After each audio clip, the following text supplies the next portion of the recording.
saksian ku sarerea malam Salasa, malam Jumat, bulan Mulud, bulan Rajab, kuburan karamat pinuh kudu tinggal loler. Ari masjid musola sepi jeung kosong.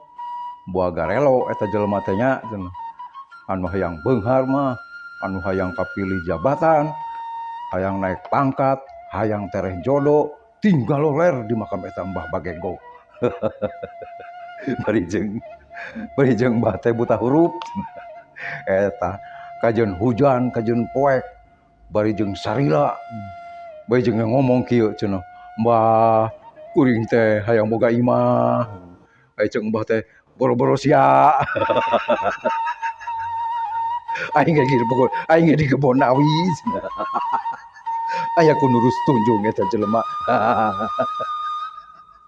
Anu hayang beunghar, hayang jadi pangkat, gawe nu balener itu lain.